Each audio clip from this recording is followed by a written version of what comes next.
Welcome back, Turtleholics. Today's video is going to be focused solely on red-eared sliders, and I'm going to be reviewing the 6 things that you should know before you get one. And full disclosure, I love my red-eared slider. They're a great species to have, but these are just 6 things that you should really consider before you get one.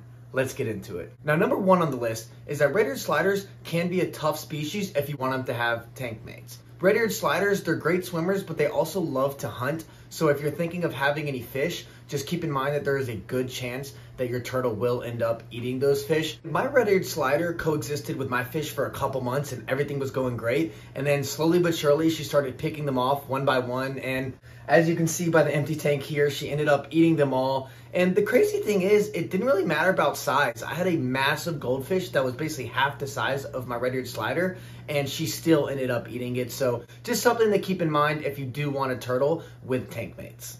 Now, number 2 on the list is that red-eared sliders don't always love human interaction. And there certainly are some cases you can see in this video where a turtle might become semi-attached to their owner, might crawl around, crawl into their hands, but that's really not that common with turtles in general, but also especially with red-eared sliders. For example, my red-eared slider absolutely hates getting picked up. Here's a couple of videos where you can see that. She constantly hisses, she kicks around, and she just doesn't like it. So I tried a couple times, and now I really only pick her up when I absolutely need her. So if you're looking for a turtle to basically be kind of like a pet, like a dog, where you can call its name and you can kind of snuggle with it and have it climb all over you, red-eared sliders are probably not going to be the species that you want to get. Number 3 on the list is that red-eared sliders can be destructive. And I don't necessarily mean that in a negative way, but it is something to keep in mind, especially when you're starting to think about what you want in your tank, because red-eared sliders are very curious species. So whenever you put anything in your tank, there's a good chance that they're going to probably start biting at it or start moving it around. And this has happened to me plenty of times. You really just got to accept the fact that if you put anything into your tank, there is a good chance that your red-eared slider is probably going to start biting at it, at least initially. This happened to me with her new basking platform that you can see up there. It happened when I put driftwood in her tank, and even her old basking platform you can see here, she would constantly bite at it, and eventually she was even able to basically unstick it from the glass and just start pushing it all the way around the tank, which is a huge mess. And this can also come into play if you're envisioning having aquatic plants in your turtle tank, just because, like I said, there's a good chance that your red-eared slider is going to start biting at the leaves. This happened to me all the time. I've tried a bunch of different types of plants. I've also tried a bonsai tree, and it doesn't really matter what type. She just always loves to not only bite at it, but she's so big now that she'll even start just kicking it around, and eventually it just gets pushed all over the place. And as you can see, it can have a damaging effect on the plants that you have in your tank. And while we're on the topic of size, we can actually get into the next one on the list, which is that red-eared sliders are one of the largest pet turtle species.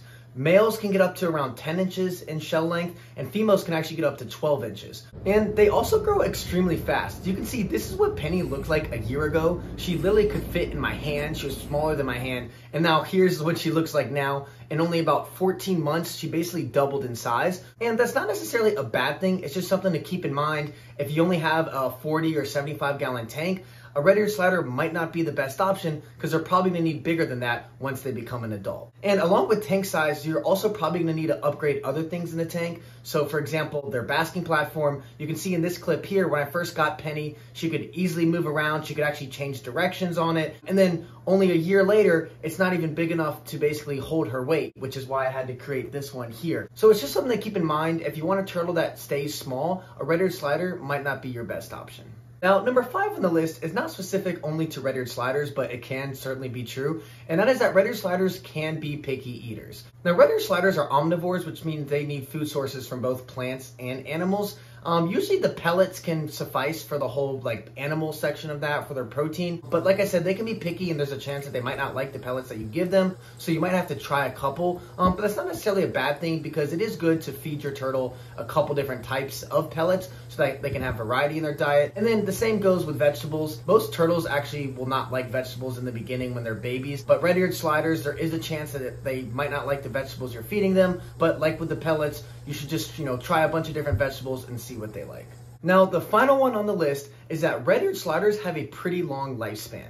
they can live in captivity to up to 30 or sometimes even 40 years. So this is not a bad thing, but it is something that you should be aware of. If you're, maybe in your teens and you're planning on going to college and you're planning to maybe move to another city or state, a red-eared slider might not be the best option because you're gonna have to find a place that can, fit the size of the tank that they need. And a lot of people will get a red-eared slider and just assume that once they have to move or they can't take care of them anymore, they can just drop them off at a rescue. But unfortunately, rescues are almost always at full capacity and don't really have the space to take in new turtles. And unfortunately, red-eared sliders are actually a very invasive species. So if you can no longer take care of them and you try to just let them out into the wild, if they do survive, it can actually cause a lot of harm to the ecosystem.